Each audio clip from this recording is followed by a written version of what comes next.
Wonder what happened if you say.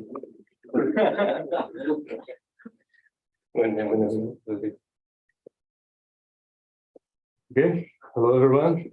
Thank you for coming. Today we have Henrique Rubira talk about the interaction between dark matter and dark radiation and the impact in the sigma extension. Henrique did the bachelor and the master's in the University of São Paulo with me.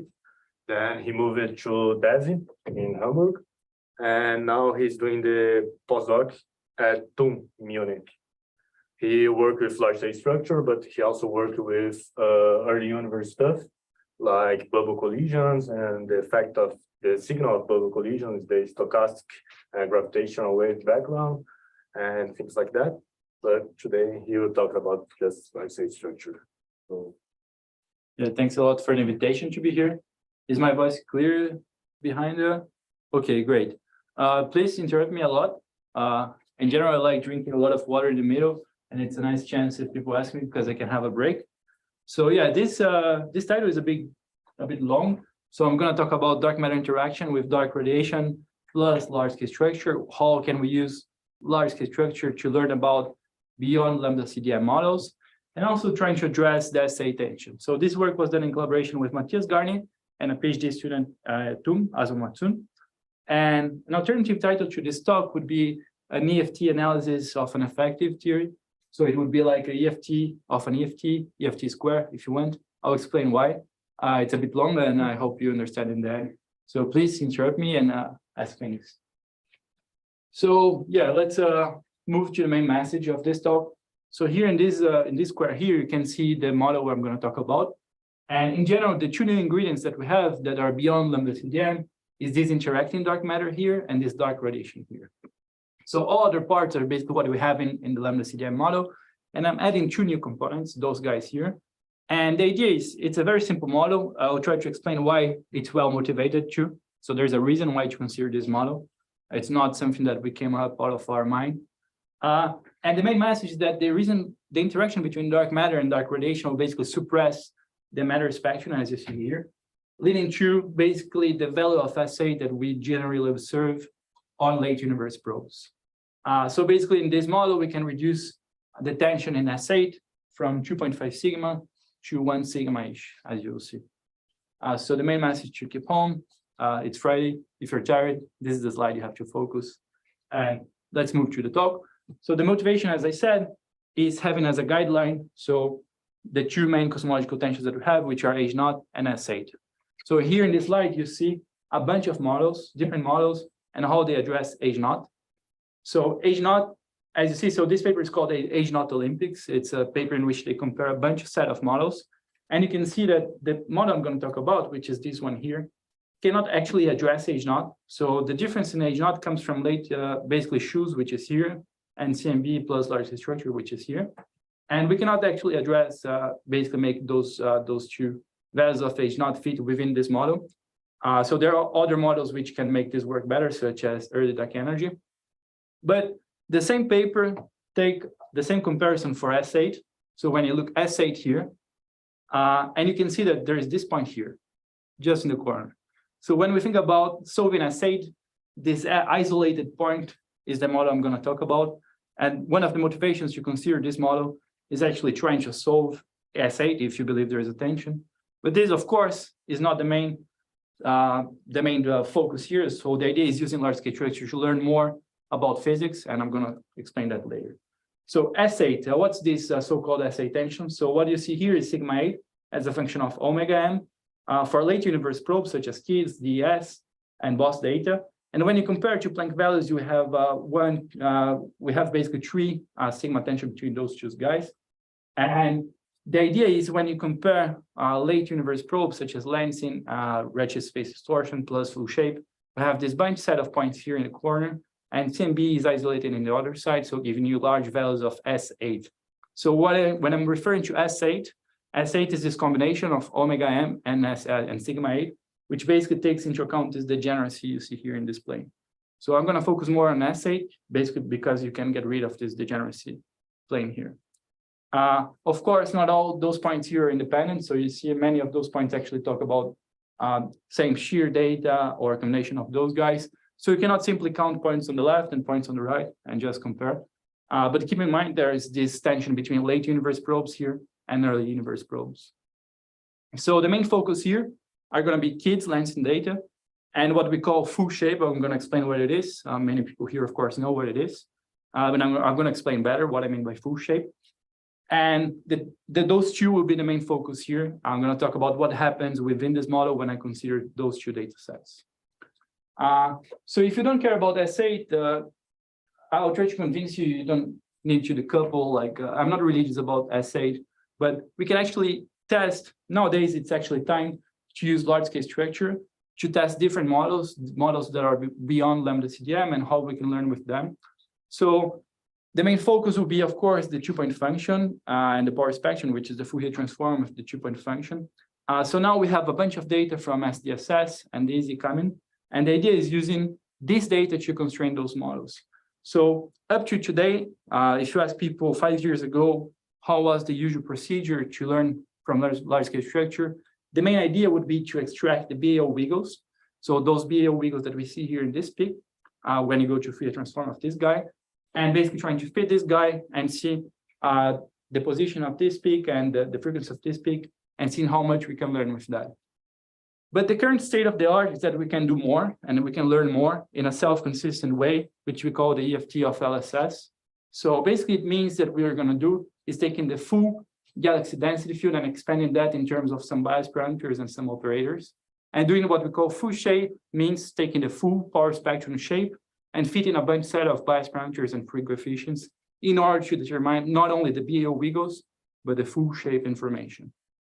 It has one con that, as you see, we have many free parameters here, but it has many pros, which I list here. So it's a full and correct nonlinear solution. We are sure of that. It's the one that respects all the symmetries of the problem, and it can be trivially generalized to higher order endpoint functions and other models. So if you want to self-consistently incorporate the three-point function and higher order endpoint functions, you can easily do that within the EFT of LSS. And all the other models as we consider here. So here, I'm going to talk about a beyond lambda CDM model, and you don't have to basically go back to simulations, run against simulations, test against simulations. So these we know, we trust, is self-consistent, and it works. Just because we're considering all the full nonlinear terms, and we are pretty sure it works. So this is by construction designed to work. So this is the magic of EFT of LSS. And there is a long agenda in this EFT of LSS calculation. So it was done in 1, 2, and 3 loops. 1 and 2 loops for the bispectrum. We consider nonlinear transformations. People apply it to BOS data.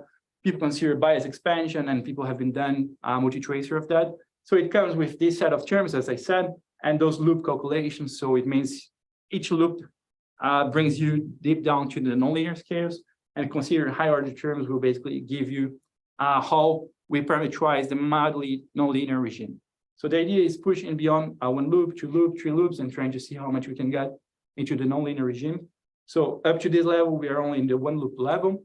And many people here, so at least here a set of papers from people here, in which they consider the so-called hybrid EFT. So there's this, we can basically consider some extensions of EFT in which we merge simulations and the bias expansion parameterization. So many people here, I know, are interested in that and are part of this agenda here too. So the reason why large-scale structure can prove is so interesting those days is because we have a lot of data coming up with Euclid, DAISY, and LSST. Today we have BOS, which is amazing. And what I'm showing here is the neutrino mass and the perspective that we went to constrain neutrino mass with Euclid. So you can see that the mass of the neutrinos will be pretty much constrained by Euclid in the future compared to what we have with Planck. So within the EFT of LSS framework, we can basically improve the constraints that we get in the neutrino mass by a lot, and we expect to have the same for other models. So the main focus of this talk is taking one beyond the standard model and trying to see how much constraining EFT of LSS is for this model. So the outline of this talk is the following. I'm going to present this model that I'm going to talk about. So this interaction between dark matter and dark radiation. I'm going to show novel results when we consider this whole full shape effective field theory of LSS infrastructure. and talk about the assay tension, how the assay tension behaves when we include those data sets. And I'll talk a bit more what we can learn with that. So yeah, questions? If not, get some water. Right, so the model we consider is this one. We have lambda CDM and a few new ingredients which are interacting dark matter and dark radiation, as I said. And the reason why considering that is the following. So the first reason is that when we consider dark radiation, Dark matter is just itself. So dark matter, we consider dark matter here, and one additional dark matter component that interacts with dark radiation. Yeah, it doesn't interact with itself. So this interaction is actually suppressed. You can show that it's suppressed. So the main interaction is between dark matter and dark radiation within itself. So dark radiation can either be a fluid or free streams such as neutrinos. So imagine that depending on the contact of this dark radiation, what I call dark radiation, by the way, is simply an alternative dark radiation as we have. So usually we have, for instance, photons in the primordial plasma. So if you consider some extra component, such as, for instance, dark SUN sector, you would end up having such a dark radiation. So consider you have another fluid on top of the primordial fluid that you have, which doesn't talk to the standard model. So it's an alternative fluid that you have in the background. Okay. So the main reason why considering dark radiation is the following. So radiation in general, we know the pressure that comes from radiation is larger than what we have for matter, and it suppresses structure formation. So if we want to address S8, and the reason why we can address S8 within this model is because we can suppress structure formation exactly on the scales in which this interaction is relevant. Yeah, so Henrique, is this so this dark radiation is massless? Yes, it's massless. So when we talk about radiation in general, so radiation is anything that's relativistic, which means basically the mass is too small compared to the momentum. Yeah, but I was thinking like for neutrinos, for example, this is also true, but at some scales. Perfect, perfect. Thanks a lot. So neutrinos, we know, make a transition between being massless and massive. We know they have a mass, but compared to the usual background energy, we know they make this transition from being massless to massive. So in this case, we're talking about a dark sector, which is always massless and is only relevant in the primordial universe. So I mean, before CMB. So we're talking about something that changes only the early stages of the universe before the coupling. So the dark radiation doesn't interact with dark matter, or? Yeah, dark radiation interacts with dark matter. So it interacts with dark matter, then wouldn't also dark matter now have a bigger, like, set collision cross section or so? You mean like if you let this interaction happen, you basically consider dark matter interaction, right? That's what you mean. Well, yes, but this is like some non-trivial interaction, no? Like so, you when she asked about, I think, dark matter interaction, she thought about direct connection between this guy and this guy, right? Yeah, but I mean, for example, baryonic matter can interact with baryonic matter very efficiently because they interact with light and have electrical forces, right? Right. So now I imagine like if dark matter had a dark radiation, then it would also increase the effective self-interaction between dark matter and wouldn't it? It's just that when people think about self-interaction, they think about different channels. And here we're talking about one specific fluid that is in the primordial plasma. It's not exactly self-interacting dark matter. Yeah, but my question is, I mean, it would also be there that fluid at later times, right? So would it now? It doesn't affect late times, and I'm going to explain why. It will be clear in a minute why. But thanks. So regarding this thing, since at least in the early universe, you said that the interacting dark matter interacts with this dark radiation sector. Yeah. It would follow also like you would have a BAO of this interaction. Perfect. Thanks a lot. So what you see here, what you see here is exactly the same picture we have baryons being dragged by radiation, usual radiation, right? So we know the BAO, the acoustic oscillations that we have, are generated when the pressure you get from radiation actually brings radiation like faster, like diluting faster than the baryons, and it drags the baryons, right? So it happens exactly the same for dark radiation, and we would have something called dark baryonic acoustic oscillations. So some dark BO. This is perfect. But this is something we would expect to see. That's the case, but then the coupling between the dark radiation and the dark matter would be quite strong, right? Yes and no, depends. So this is a free parameter, no? So this comes from the Lagrangian you determine for your dark sector. So this depends on the coupling, basically. So you can, depends on the coupling. So this is a free parameter. You can either choose it to be pretty strong or pretty weak. So this is a. I mean, so the late-time observations where we, constrain self-interacting dark matter. Yes, yes. Do they put a constraint on how big this radiation interaction can be? As you see, we're not talking about late universe, only early universe. So there is no late universe effect here. But why not? In a minute. Okay. Keep it. Right. So as Dana just asked, like we have here, basically this damping of structure formation on the specific scales in which dark radiation is relevant. And I'm going to talk about in a minute when this dark radiation will be relevant.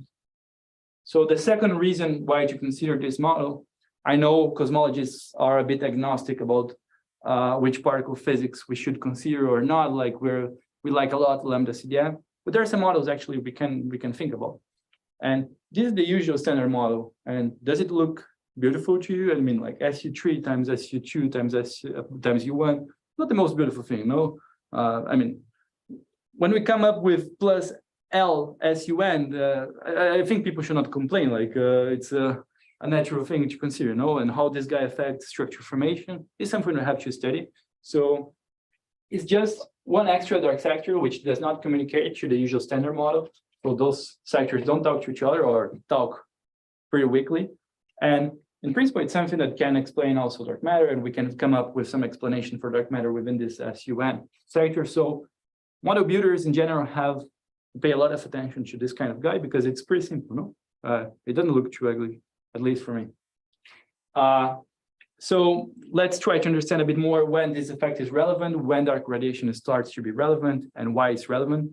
So here, when you write down the equations that you get for this guy, so those are the equations you get for delta and theta, so the velocity and density perturbations for dark radiation in the left and dark matter on the right. And you can see that basically the only guys that will change are this guy, and this collision term here. So you're adding a collision term between dark radiation and dark matter. So the right-hand side of those guys will be changed. And the idea is we'll try to parameterize these cross-sections here as the most general cross-section we can have.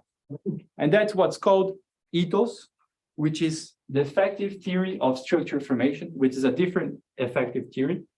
So it's simply a parameterization on how dark radiation and dark matter can interact and what's the effect it has on structure formation. So this is a description of a bunch set of UV models, how a big set of UV models, a lot of particle physics in the UV, how it can affect the IR and structure formation. And it can affect via 3 parameters. So the parameters I'm going to focus on this talk, and which are the parameters of this ETHOS, which is a pretty famous parameterization on how different particle physics can affect structure formation, are this F, psi, and AN here. So F is the fraction of dark matter that interacts with dark radiation. So it's simply how much dark matter you allow to interact. It's either a free parameter or you can fix it to be 1, for instance. Psi is the temperature of your dark radiation. So as you know, dark radiation comes with a temperature, and it can either be, you always compare this temperature in this psi parameter with the CMB temperature. So you're basically normalizing the temperature of this dark sector with the CMB temperature. So typically, this dark sector is colder than CMB, which can give you the amount of dark radiation you have. So basically, psi, increase psi, you're increasing the amount of dark radiation that you have. And the final parameter is this AN, which is the strength of this interaction. So how strong this interaction is, and it basically relates to the UV model that you have. I'm going to explain in a minute why.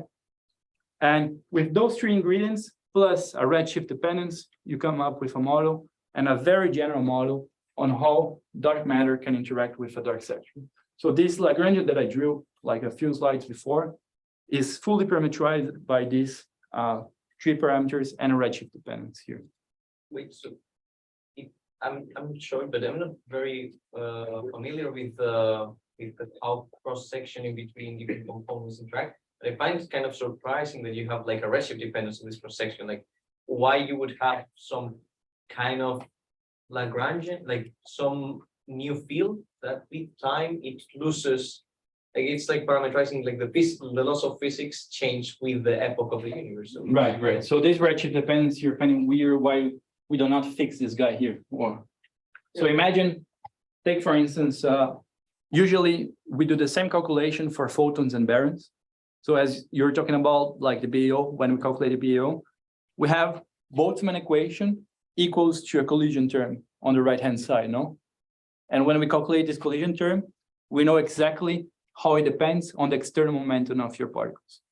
So for Boltzmann interactions, we know it depends on the external momentum of your particles. So it's like the on one hand, it's like the Lagrangian cross section that you are having between those sectors and Exactly. the distribution of momenta. Exactly. So the distribution of momentum of your particles and the interactions you allow in the UV will basically give you the redshift dependence of this guy, of this interaction. And the redshift dependence of this guy will determine how relevant and in which epoch it's relevant. I will talk about that in the next slide. I hope it's clear. Enrique, so can you give an example of any other physical process in which this might happen? Right. Some examples. As I said, like this index here, the redshift dependence depends on the momentum of your particles and how relevant these interactions are a long time. And I'll try to give some examples in which different particle physics model, different UV models give you different ends and different redshift dependence. And I'll try to explain when they're relevant. N equals 4. If you think about a massive mediator, so if you think a dark radiation being, for instance, stereo neutrinos and letting them interact with dark matter via a U1 massive boson. So you just give one specific interactions, you end up having N equals 4. So this is one Lagrangian you can write down, motivated by stereo neutrinos, which are a solution to many problems we have in lambda CDM. Many people are motivated to consider stereo neutrinos.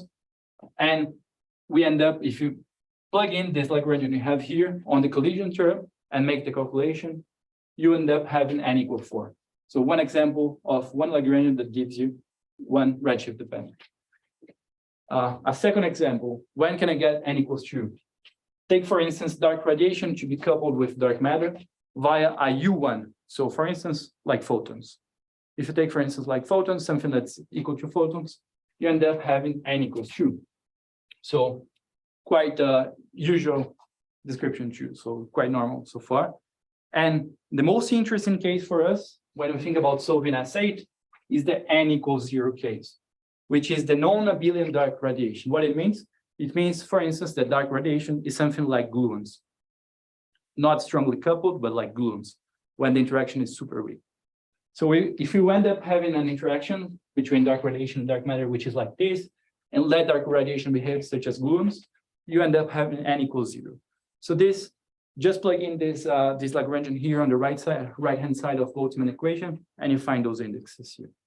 So I don't want to get deep into the details of this, but what I think I'm more interested in, and people here are more interested in, is how it affects structure formation.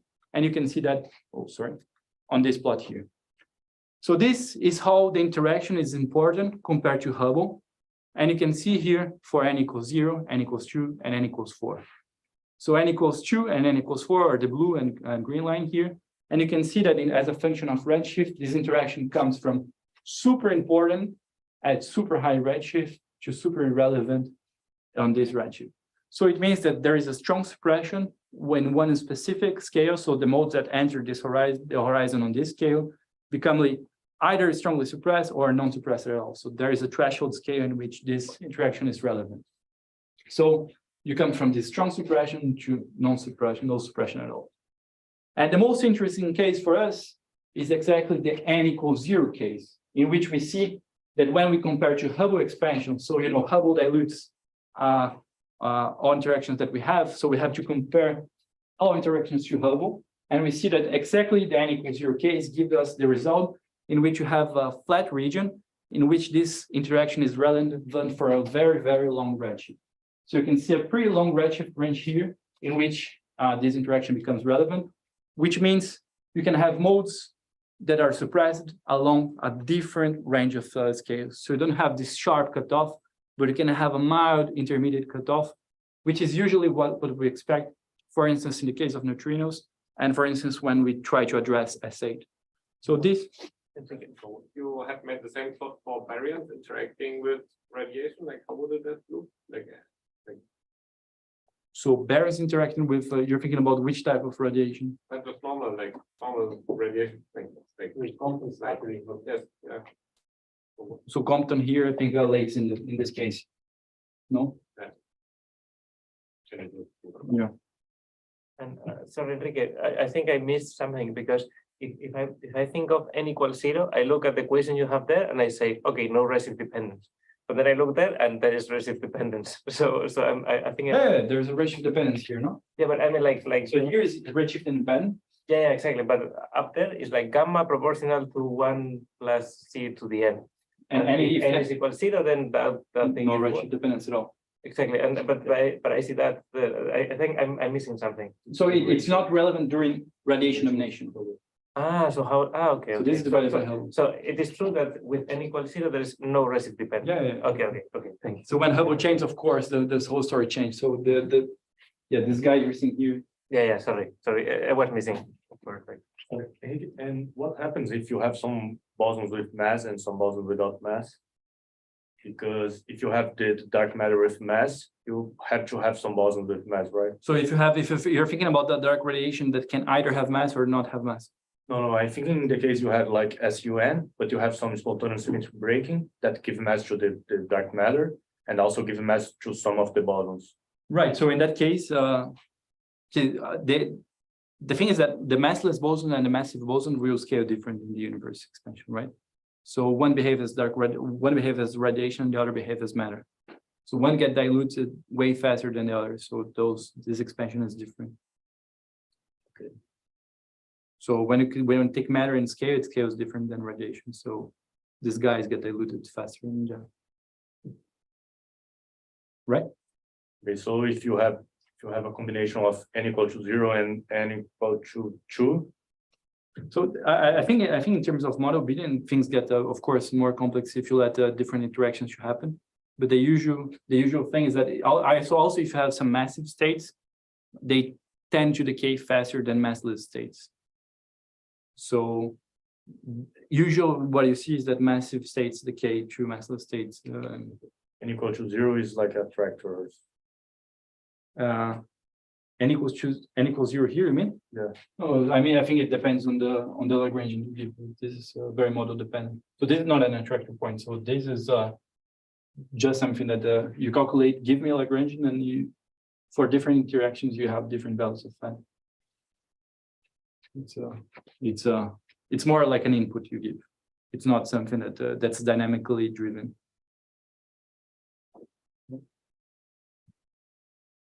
So let's think about, okay, I just had this slide to map particle physics to cosmology, but let's try to go back to the cosmology side and think what's the effect of each one of those parameters on structure formation. And F, which is the amount of dark matter interacting you have, basically sets how many suppression you have for dark matter. So basically, if you increase F from 1% to 100%, you start to have more suppression.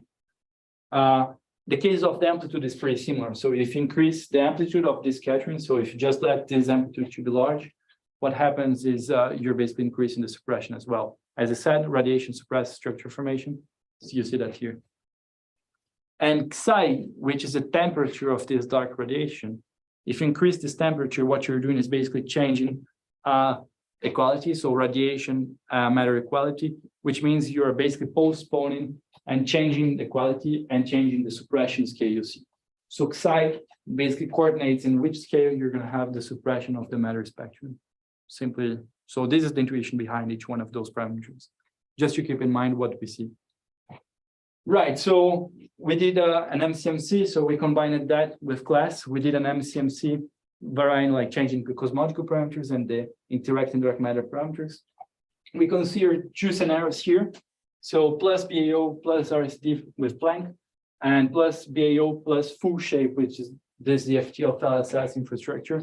And let's see what happens, how much information full shape brings compared to usual redshift space distortions. And next, what we did is combining with kids and seeing how much in tension with kids you are, and what happens when you add Lansing data. How is the model, which model is preferred? How much preferred is it compared to lambda CDM?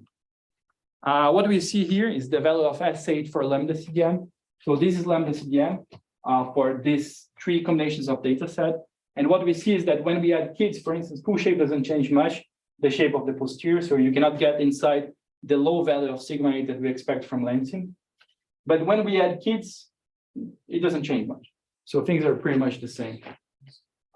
Sorry, how do you compute the Lansing for your model? No. So Lansing here is pretty simple. So we don't want to do a full Lansing analysis, including modifications on the halo feed or anything related. So we just did a simple S8 prior. So this is the whole Lansing answers. So you put this S8 prior, S8 prior. right, without dark radiation into your analysis with dark radiation. So this is okay. Here is only lambda CDM. So exactly. So what we did is taking the S8 that we see for lambda CDM, and just the idea is not taking kids and expecting kids, the analysis of kids here to be exactly the kids analysis you expect when considering dark radiation, but just to be an idea on what happens to kids, what happens when you add kids. Does it drive the likelihoods, the posterior on S8 to lower values or not? So this is the. I'm not sure I understand. So S8, when derived from kids, is assuming lambda CDM, Exactly. right? So now you're saying, now you do full shape Exactly. with dark radiation, Yes. and you get some posterior on S8. Perfect. And now you are combining the posterior on S8 from.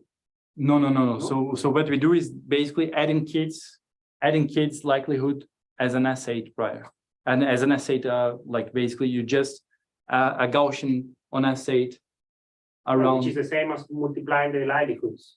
Basically, yes. Right, Yes. so it's like you're combining kids posteriors with your full shape posteriors. Yes, exactly.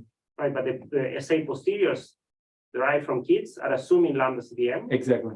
and you're combining them with the posteriors. Exactly. I'm not saying this is the right thing to do and that people should. I'm not saying this. The idea of adding kids here is not to basically say what's the final result you get when adding kids, but just seeing how this model address the S8 tension. So the idea is not, it's not doing a perfect analysis within kids, but simply asking the question, how much this model can support the values of kids we see on kids. So this is the same of combining like with age naught in shoes. So you just take the values you get when you think about age naught, you just take your model, and just to see how much this model could address age naught or not, you just take the value of age naught and see if it's allowed within your model. And in lambda CDM, it's completely unallowed. Right, but the problem is that in case of H naught, that is a direct measurement. Right? You're Right. measuring the value of H naught, something that you could imagine is something physical, Yeah. and at different times, right? Yes. Now you could, whereas in this case, it's different because you are not measuring, S8 is not a physical quantity. Yeah, definitely. It's a derived parameter from your model. It's a parameter of a model. Definitely. This is the point. So when we combine with kids, and we highlight it a lot in the work, we say like the idea is just understanding how much this model can drive you to lower S8. So the idea is not doing a perfect analysis considering the full kids. We didn't include a halo fit or anything related in which we changed the model. So the idea is just asking how much interacting dark matter can accommodate a lower value of S8. And this is a simple, this is one question that we try to address when combining with kids. So the question is not how precise the value of the tension is. It's just how this model can allow you to have lower S8. Does this model have space, have room for this guy? I mean, it's just I would remind, if you had actually analyzed kids with your own model, the posteriors on S8 would actually be way higher. The posteriors on S8? So now your band Now in that plot, right? If you had analyzed kids with your model, Yeah. that band would move to the right. Why? Why? Because now to explain the same amount of a structure, right? The same kind of RMS of your fluctuation, you needed to have started with a higher value of SA. Because it will kind of go down because of this additional dark radiation. So what? Definitely. So it can be that what considered within this model, it's totally unclear what happens when you combine two kids, and I totally agree. We have in that regard, we cannot make a claim like what's the final value of the tension when we include this model. The question we can address is how much this model can accommodate a lower value of SA. So this is a different question. I totally agree. In principle, it's something we want to do, but like digging into kids' likelihood, it's super complicated. You have to change many things, test on different models. And the question we want to address is how much this model accommodates a lower value of SA and how much full shape. So this guy from this step to step is a clear question, which is how much full shape information adds on. And from this guy to this guy, the question we're trying to address is not what's the final value of the tension on S8, but how much this model can accommodate a lower S8. So you're not happy. No, I would check. But we can talk about it. And Henrique, sorry, but this result is actually only for lambda CDM. This is not yet. So this lambda CDM. Yeah, exactly. So I mean, this is yet not what they found. I mean, This is what we found. Yeah. Okay. Exactly. Okay. Again, what we claim here is not this green line is the final thing you do when including kids. What we're trying to see is, okay, full shape is the blue line within this interacting dark matter. And what you see is that there is room like here. You don't see this kind of tail here, you see here. I think you cannot do that. Why not? Because you're combining, I mean, the value of S8 in kids, I mean, it has a completely different meaning than the value of S8 in your full shape. Definitely. So it doesn't make sense to combine the positions. I mean, but the idea, well, okay, it doesn't make sense. I totally agree. I'm not claiming I have the final result when including kids. I'm just saying like how this model can drive, can address attention. I'm not doing like I'm not saying people like take this line here and believe this line to the end because this is the final kids analysis we did. I'm not making this claim. I'm not pretentious. I'm just saying this model can accommodate a lower value of SA. This is in here in the blue line. So you don't see this blue line here. Like in lambda CDM, you don't see any change.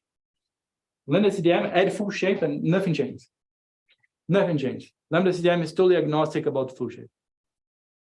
You see, like here, the question is you add full shape and you see a change. You see things like trying to go down, and this basically says, okay, there is a parameter space. There is like a direction parameter space in this model, which you don't see in other models. You see, like the question here, like again, I'm not saying like take this green line, it's magic, we solve the SA tension. No, I'm just saying like this is a model that allows you to solve the SA tension and goes in the right direction. So in that line, suppose that you now do the full analysis with the model, you adapt the LP, whatever. Yeah. So you would expect then that since you would be like erasing the priors that you would have for sigma on the CDM, Yeah. your green line would be even towards lower values. Like, can you say something? No, we cannot say anything. So this is the point. We cannot say anything. And maybe it could even not move. So there's that direction. Well, yeah. I mean, it's you had something that prefers lower S8 and expect that to don't move. It's a bit crazy too, no? But so it's like you have a preferred direction towards exactly. those kids values, but you like actually doing the right analysis, you could have like a 0.6 or that much. Yeah, Well, like, again, like I'm not just guessing numbers. It's not numerology here. just for understanding how, great. I think now I am starting to understand. So basically the blue and the red lines, the solid ones, are the results of doing analysis with like properly. Yeah, so this one is lambda CDM. This is doing analysis with lambda CDM. Then the solid lines, the blue and the red, are doing analysis with dark radiation. So everything here is without dark radiation. Yeah. And The the next next one. No. So this one? Yes. Yes, And now these are the blue and the red are with dark radiation. exactly. And the green is something you put like to guess because you didn't do the kids. with Exactly. dark radiation. Exactly. Okay. Perfect. So you can trust the green and The blue and the red? And what you are saying is that it goes left. What I'm showing in the green is a tendency, exactly, blue, like perfect. So Okay. there's the freedom to go that way if it's necessary. Yes, That's kind yes. of like what you're saying. Like, Yeah. sorry, what's the K-max that you? So this one, okay, K-max, we use different data set and different values of K-max because like use monopole, quadrupole, and hexadecapole, combine it with something called like a real space analysis. So those guys have different K-max. So it's a combination of K-max 0.15 for the monopole, quadrupole, and hexadecapole to K-max 0.4 for this combination, which is kind of this edges calculation they did. Okay. Sorry. So like I'm a bit confused because like Planck usually reports like a higher value, right? So On S8?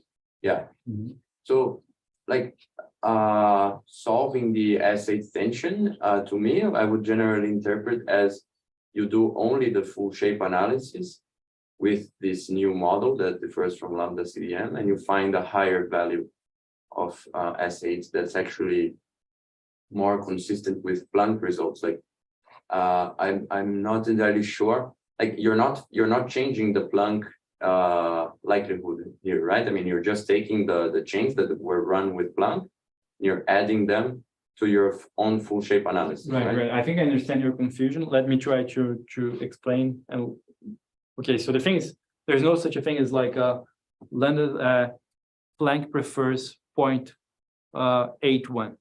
There is one thing that's Planck preferred 0.81 within lambda CDM. Sure. And what we see here is that like when you add Planck plus full shape, it's here, and there is no like inconsistency at all. So as you see here, like lambda CDM is totally inconsistent, and here there's like a parameter region. What do you mean it's totally inconsistent? So what I mean, like take this guy here. If you, well, what I see within lambda CDM is if you trust Planck analysis and if you trust Kate's analysis, if you think they like are completely right, there is no chance lambda CDM is correct. Okay? So this is what I see here in this plot.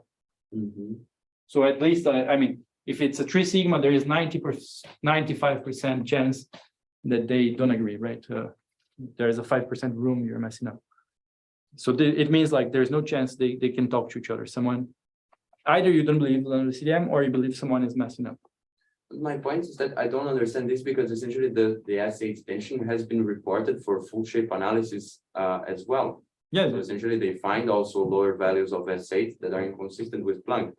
But then you say like that this new model actually allows for your full shape analysis to vary towards lower values of S8. But that doesn't make a lot of sense to me because essentially your full shape analysis already reports low values of S8. Yes, exactly. So full shape reports lower values of S8. In some analysis, there I have to put like an appendix here because there are people doing different analyses and reaching different values. But full shape leads to smaller values of S8, which if you believe are true, are totally inconsistent with Planck. So lambda CDM cannot accommodate both models in the same time. So that's the Sure, but now you say that this new model allows your full shape analysis to extend to lower values of S8, but then I don't get it. Like, yeah, so It's even stronger. sorry? The tension with Planck would be even stronger. Yeah. the So, tension with Planck would be even stronger. No. It alleviates it, I think. no, because the CMV values are high. Yeah, but then you recover their same results for early universe and for the present universe would be the key bounds. But those are the Planck results. It's Planck combined, so this is Planck combined with the LSS. Right? And now the difference by including or not that correlation is that you allow even lower values of S8. Right? But there's already a tension between large-scale structure and Planck. And now you combine them, and now But with Planck say you need to assume something in the lambda CDM or without variation. With lambda CDM, you get the S8 high. With that variation, you get a bit lower. But you're not reanalyzing Planck, Come on. are you?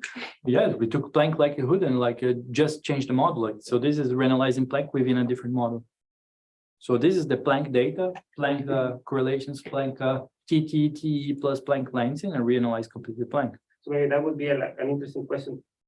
I mean, so if you take before combining them, how consistent is your full shape analysis on Planck?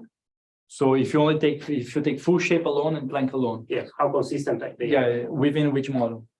within the dark radiation, your model. Well, they basically have an overlap. Definitely, they have an Okay, so overlap. they are more in agreement than in lambda CDM? Yeah, definitely, Okay, okay, so definitely. okay, that's what Francisco. Yeah, definitely. So this is a. Because from that plot, looks like they would be even more intention. Well, of course, when you take full shape alone, so if you take full shape alone, it's quite. If you look full shape, it's quite broad, no? And it's also true that what we're doing, like we're adding 2 new parameters, which of course makes things. So what we have to look is actually how chi-square behave. So this is the next thing. So how chi-square change. So sorry, how much time do we have? I mean, go ahead. No, I mean, I'm like in 50%, so I have to. I have to select. Okay, so everyone set up. That's No, everyone stop. Okay, so I mean, I will say you have like around 15 minutes, but you know, like I think it's quite unfair.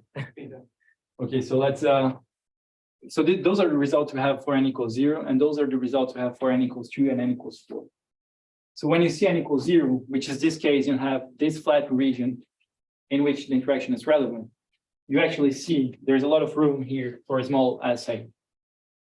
Either if you consider Planck plus BO, Planck plus redshift distortions, Planck plus the full shape, like all of them indicate this region here. And when you think, okay, this is just a feature in your posterior, it's not a feature. It makes sense. Within this model, this feature here makes sense because you have exactly this plateau region here in which this interaction is relevant. So here, you can read this feature as one thing. So it's a sum of 2 basically posterior. So the posterior here of this guy, which is no interaction at all. So it basically means A goes to 0, no interaction. And you can read like this kink here, you see as the region exactly in which this interaction is super strong, and you allow this dark radiation to talk to dark matter and basically suppress the structure formation. So this region you see here is exactly the region you see here, like glowing on A, which you don't see at all when you consider n equals 2 and n equals 4. So empty regions in S8. So these models like n equals 2 and n equals 4 cannot solve, but n equals 0 have room for solving S8. And this, when we think about statistics, like how can we quantify the tension within those guys and how can we address S8 or not? Take chi-square, but chi-square, as you know, doesn't count degrees of freedom. So we have to go to delta AIC. So this AIC criteria here takes into account the number of free parameters which you have, which gives you a factor which is this Occam's razor criteria that you have. So this to quantify how this model is preferred compared to lambda CDM. If you want to quantify how intention they are with kids, and again, kids in an analysis in which we don't consider the full kids pipeline. So this is just an indication how this tension could be alleviated within this model. We can go to this QD map criteria, which is the chi-square when you include kids, subtracted by the chi-square you get when you don't include kids. A lot of data coming, so let's try to filter data and explain what I'm showing you in the future. So lambda CDM is here, and the different models are here, we consider. So this is the fiducial scenario in which the interacting dark matter fraction is 1. We'd like this fraction to change, like to fix a value, and also have to be a free parameter. And we also consider free streaming scenario. So free streaming means dark radiation can free stream, and here dark radiation cannot free stream. When we only take Planck plus BAO, we see that there is basically no preference for this model. So how do I read it? If delta AAC is negative, there is a preference for this model. If it's positive, there is no preference. So we see that Planck plus BAO alone does not prefer this model. Henrique, sorry, having no preference means having preference for the other one, or is just not knowing? Well,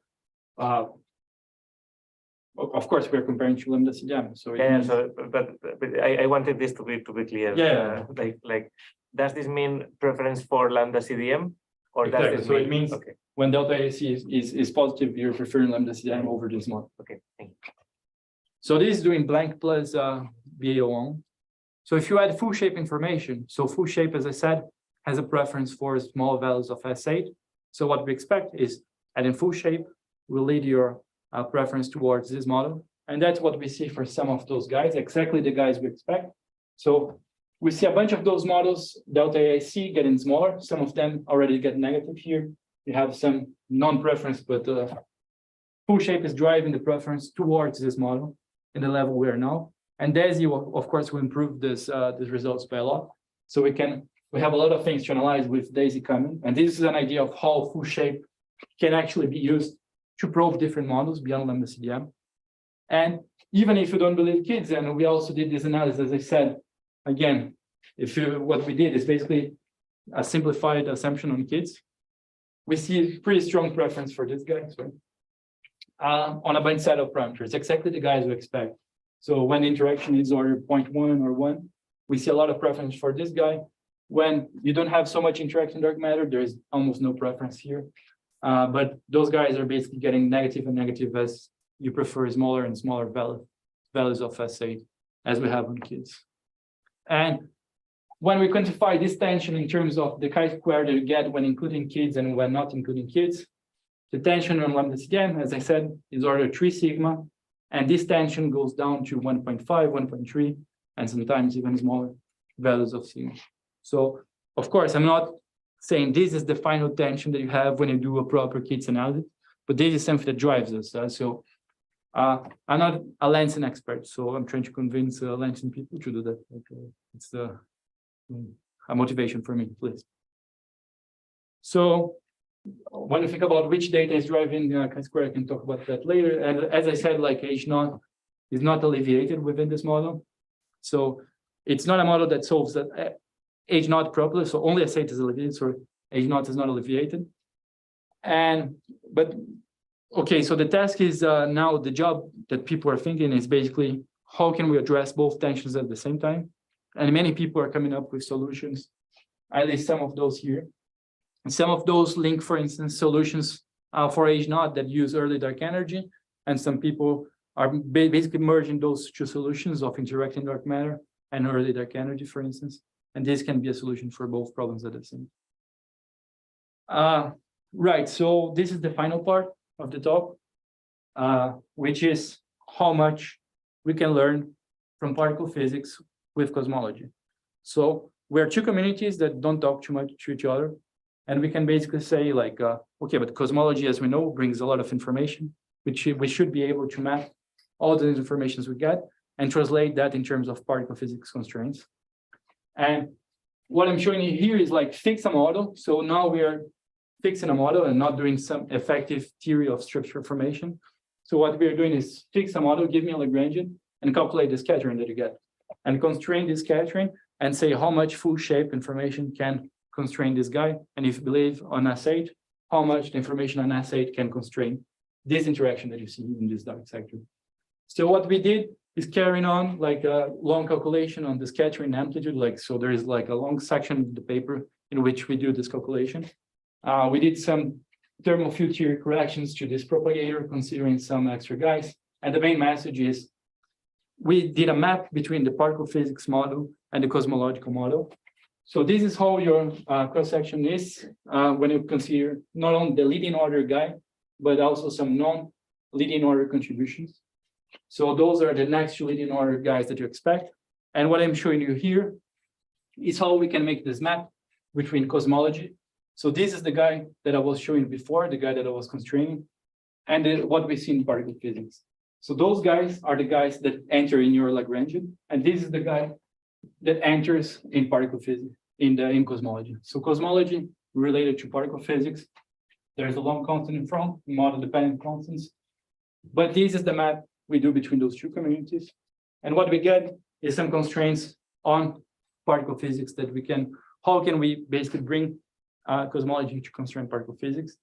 So what I'm showing you here is the region favored by kids here in this region here. So what I'm showing is basically alpha, which is this coupling, this dark radiation coupling in your Lagrangian, and how this alpha constant behaves as a function of how much dark radiation you have. And you can see this plot here, that if you believe kids is right, and the full shape plus kids analysis is correct, and something we want to do in the future, basically you're basically saying that this is the allowed region in this parameter space. So we are actually using cosmology to constrain particle physics. And yeah, we can also put some bounds on the values of this interaction. And to conclude, yeah, LSS is great. We're gonna do a lot of things in the future. This is coming. This is there, like, and we're gonna have like many things coming, such that we can use it to constrain beyond lambda CDI models. And we can use the tensions, of course, to drive our interests.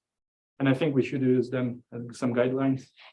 And yeah, this is the main message of it.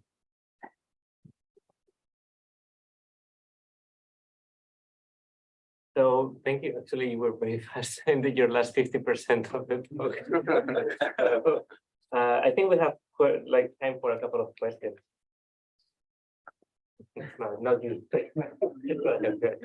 So imagine that you actually, DESI and all these feature surveys actually allow you to constrain your parameters. So would you be able to kind of have a smoking gun, or would we ever know whether it's actually dark radiation or whether it's something else? Is there anything else that would tell us, yes, there is such interaction? Yeah, of course, we never like. I think always when you talk about particle physicists, they're a bit like they take a step back and always ask you to have more probes on the same stuff. So if you only say like, yeah, we have a smoking gun here. I mean, neutrino mass is the same, no? You can always go back to neutrino mass problems and say like which constraints we do believe from large structure plus BAO plus. So you have to combine and then multiple things. So in this case, I think what we're going to see is like a suppression in the power spectrum. So to which extent people will believe that a suppression in the power spectrum is a pretty clear signal. I mean, and then what we did, okay, so actually this opens up one question to consider, like, okay, let me go back a bit here. So what we do in this ETHOS formulation, as I said, okay, maybe I should go back here, this. Okay, so ETHOS is basically an effective theory of structure formation. So the idea here is having something effective, I'm not doing something that's model specific, and I'm totally in favor of doing some model, like broad model analysis. Here we have a very broad model, and what we are doing is like an effective analysis. So I think we should always go through this way, which is taking something that's more general. If we find some feature, which is like this, and then if you find a feature, dig in, and then try to think about other probes that can address this. So this is general. No. Any questions from someone that has not asked? Okay, Marcos. Is this new type of self-interacting dark matter and dark radiation included the energy budget of dark matter only, or is it involved? What do you mean by energy budget? I don't know. Like how dark energy. I mean, in order to have a curvature, it is in lambda CDM at least.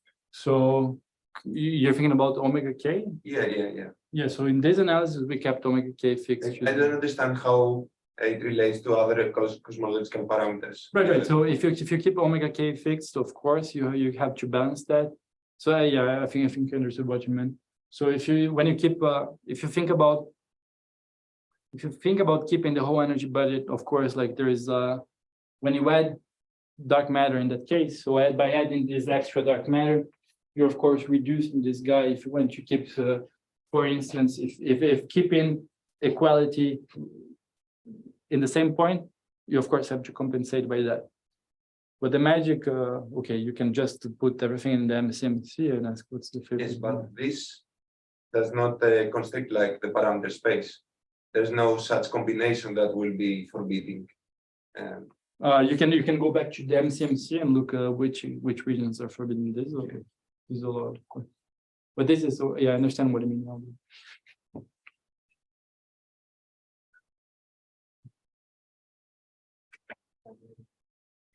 Well, so including the interacting dark matter and the dark radiation, do you have some predictions also for like primordial non-Gaussianities that can be imprinted there? Because I have like, do you include these new fluids there that are interacting? Like, do you expect some deviations for like adiabatic perturbations, or because for me it's not clear at all? I just wondered, like, If you're thinking about some imprints from inflation, Yeah. The answer, like inflation, is well before that, no? So. Yeah, so, no. So in the sense of inflation, or if this model specifically drives to some, Do you expect to follow the distribution of dark radiation and interacting dark matter to follow the adiabatic perturbations that you would see from inflation? yeah, definitely. Yeah. I'm just thinking if there's anything else I'm missing. Well, if you consider dark radiation, yeah, I think it's pretty much, you can of course add some isocurvature modes for this dark radiation, but this is of course a new ingredient. No? If you want to be minimalistic, this is the most simplistic. So, related to question too. So I guess all this, for example, in this case, changing the value of the set comes because of the suppression of the power spectrum, right? Yes. Right, but the suppression of the power spectrum can be also balanced to a suppression of the power spectrum, and we don't really know how much is that. So I guess this kind of probes in the large scale structure, driven by the suppression of the power spectrum, will be, at least with the baryons, very much degenerate, right? Very much with the baryons, you mean Because like, the baryons would, the effect of baryons in large scale structure will be because of that.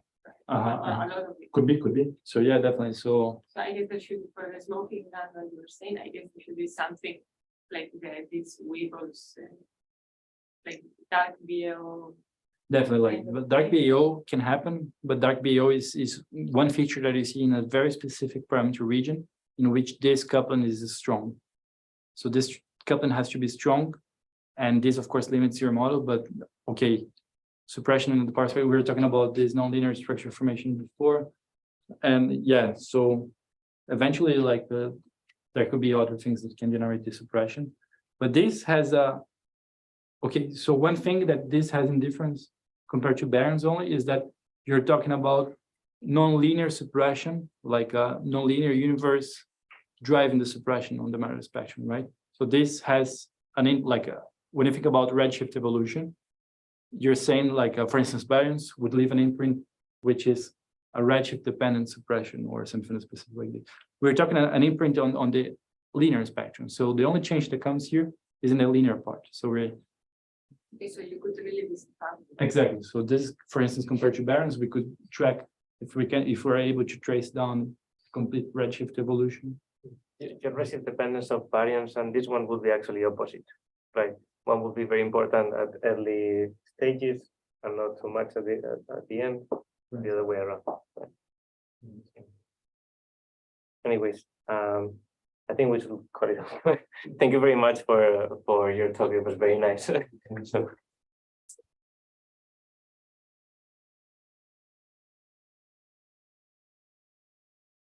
you can still ask him questions, okay? But I'm gonna turn off the Zoom.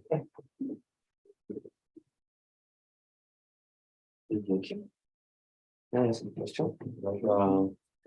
So if you look at the analysis of the CMP data or the full shape power spectrum data separately, like which one of them actually because you analyze the CMP data from the CDN dark radiation model, is it actually changed a lot? So you're thinking about this like if you check like S8 when considering only full shape and S8 when considering only blank within this model. Yes. Which one is driving it more? Yeah. Give you like a final answer. I don't know exactly Because like the fact that it goes like lower would seem to like a bit what I was telling you, know, like if this was solving the S-state extension by driving like the essentially it seems to me like Planck is generally more constraining. Yeah. And this is driving like the posteriors of this combined analysis towards lower values, right? No, Planck is driving towards larger. No, right, like changing the model, changing to adding the dark radiation model is driving these constraints to lower values. No, Planck is okay. So when you look at Planck alone, it's basically this red line. This is Planck alone. This is Planck alone plus BO. So this is Planck plus BO. So you see like they're actually planking it when you consider within it, there's already a preference. When you consider like, so this is another thing. You consider Planck alone plus BO and it already shifts the guide. See like, so Planck alone already allows you to have this guide towards a smaller assay. This is what you see. No shape information, you already allow it to have it. So this is quite sure. Like you don't see that. I mean, you can say it's a tail, but this is also enters like you can come here and say, oh, but I don't care, it's super small tail, don't give it that. But if you go back to this plot, you see that like this tail has to do with some projection effects that you like, and it ends up being a tail. But it's actually like a clear direction in parameter space, which is preferred. Like when you look chi-square, this the favorite guy is around here. So it's like a favorite tail. Like I mean, would be quite interesting to